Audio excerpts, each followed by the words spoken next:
I've just passed through the entry gate of Roselawn Cemetery,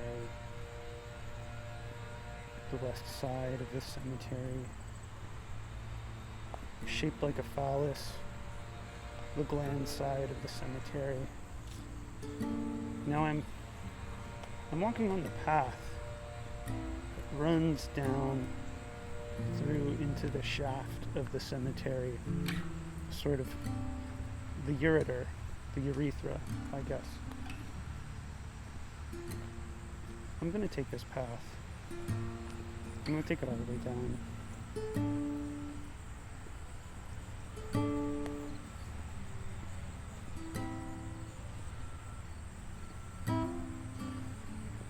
You know, I find cemeteries to be very strange non-places, built by the living to house the dead, but more than that, as a place of memorial for the living to remember the dead. It's like aestheticizing something that's probably the most difficult thing to deal with in life, which is the end of life, or rather, for the living, the end of somebody else's life, and maybe the end of life for the living, to know they have, a quote-unquote eternal resting place. I like to come to the cemetery because it's usually quiet. Granted, this one is nestled in between the cities of Champaign and Urbana. It's a no place. It doesn't belong to either city. It doesn't belong to the university. It pre-existed the city limits. So it really is a no place. Just shaped like a penis. Which to me points to the hubris of humans to think that we can truly withstand the test of time, which rather than human is geological or astrological. So I come to the cemetery because it's generally quiet, but strangely here there's a lot of construction, big earth movers pushing around dirt. I mean, I guess it happens. That's how they get bodies in the ground, but it's just strange to see so much construction, creation essentially, in a place of death, a place for the living to contemplate death.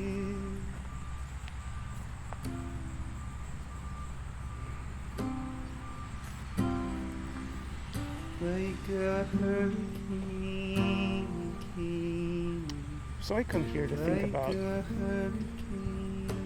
death. Maybe the death of a loved one, certainly, but also my own death.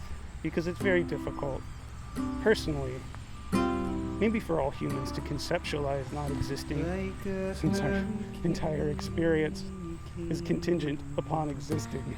That is experience, right? It's just an odd thing. Come to this no place, this non-site, to think about non-existence, which I can't conceive of, but I've seen happen. I've seen loved ones die, friends die, maybe not actually watch them die, like the action of it, but known that they have died.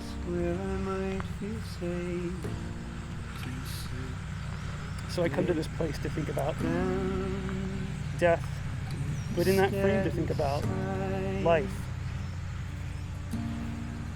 and to think about not only how small I am in scale, but in the context of time.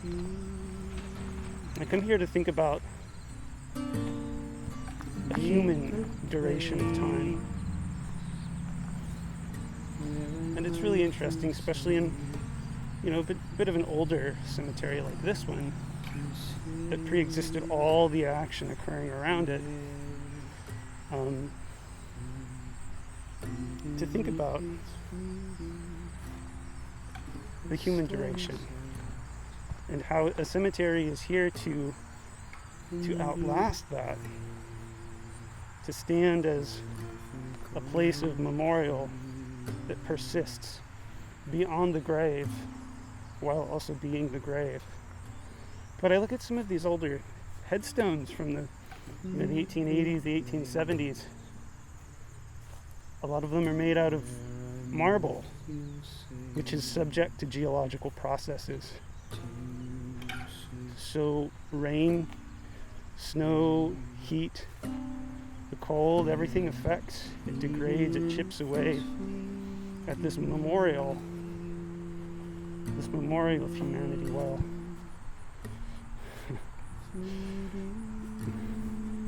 intended to persist into the future, but it dissolves it very slowly, imperceptibly to the human eye. A tree might understand. I think a mountain would certainly understand.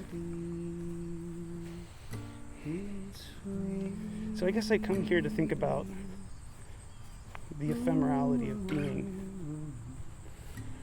and that at least abstract understanding of a duration, of my own duration, of having a shelf life, maybe for lack of a better term. It just makes me feel a sense of gratitude. My family and everything about reality. But it also makes me think about what I haven't done, and what will I be remembered for, and what do I remember others for, others that have had an impact on my life, for better or worse, in order to direct and stabilize me, or to destabilize me and derail me. One travels far, one leaves a scar on the body, and this fear of death, and this longing to persist beyond the grave. Its own flame is no sunlight. So should I blame? And I know that I won't persist for very long beyond the grave. But that hubris, that ego is still there, thinking that I can by erecting a phallus in my honor for my descendants to come and pay tribute at. It's really weird. An obelisk. An obelisk amongst obelisks. That just exists on a phallus-shaped piece of land that belongs to neither municipality surrounding it.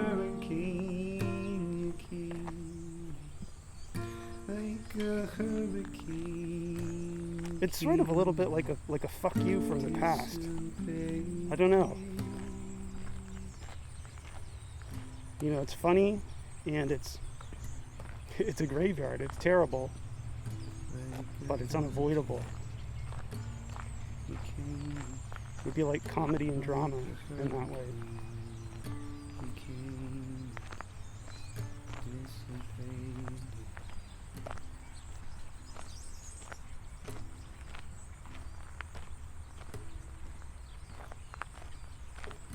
Like a hurricane, like a hurricane, like a hurricane. If I'm not mistaken, I think I've just made it all the way down the shaft of the graveyard. And I'm coming up to the you know, to the balls,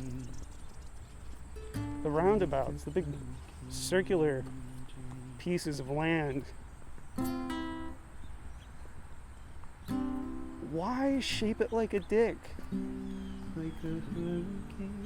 What does that mean, if anything?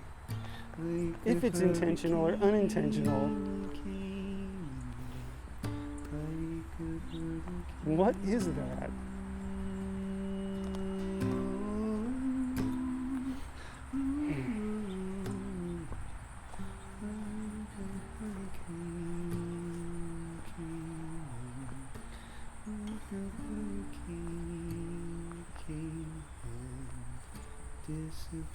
What is that?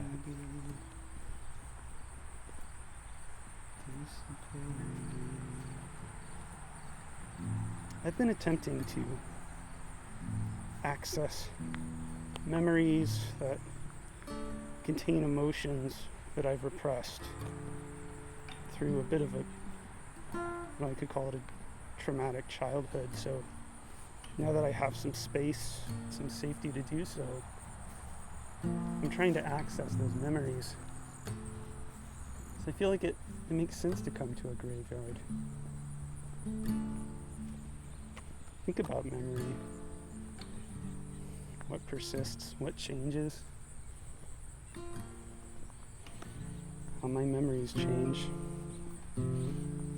as I change physically.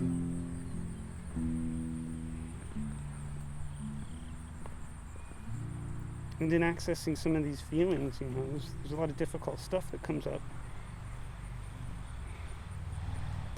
And thinking about how culturally we aestheticize difficult feelings or ideas, we aestheticize them, we beautify them through having these graves, something tangible, point of connection to the after, right?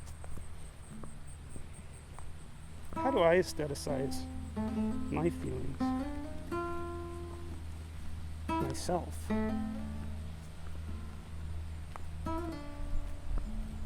How could I not? Just for fear of further rejection of being a specific way?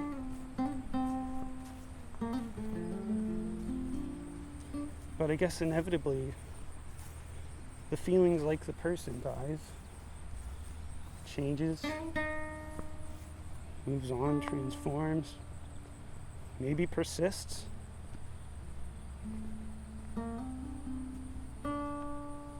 Maybe like a child in the womb. This is just a womb for something else beyond. And who knows? I don't.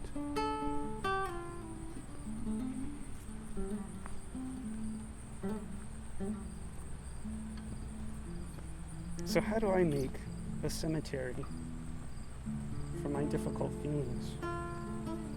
How do I make a grave for my repressed,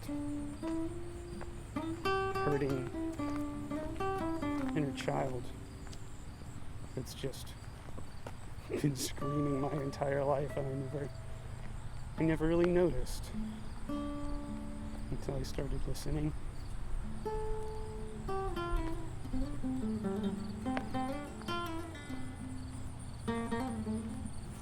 How do I let it go? Much like how do I let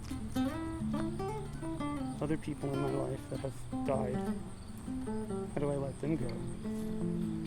I don't know if I ever have. I think I just don't think about it. So then I come to the cemetery. So I sort of have to think about it.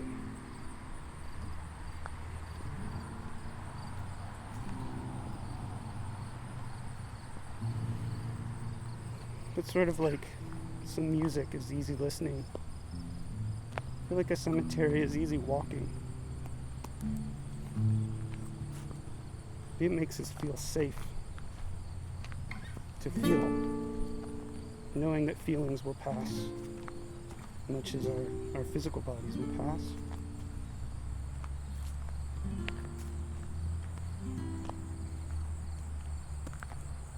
the transience, the ephemerality,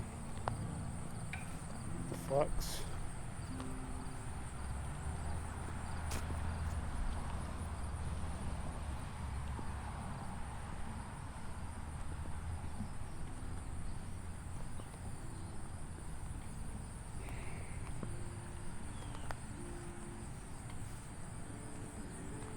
Regardless the horror of it, it's inevitable. So what is it that keeps me from being okay with it, accepting it, and moving on?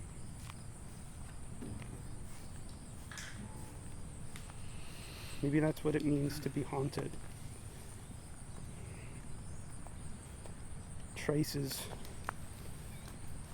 of past actions, of the past self perhaps.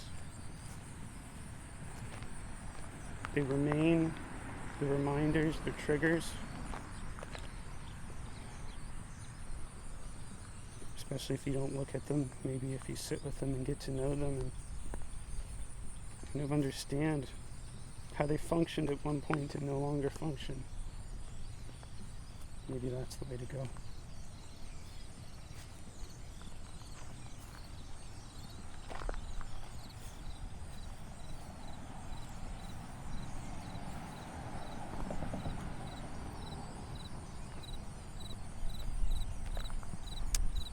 Totally just past a grave. The surname on it is Boner. B-O-N-E-R. Wow.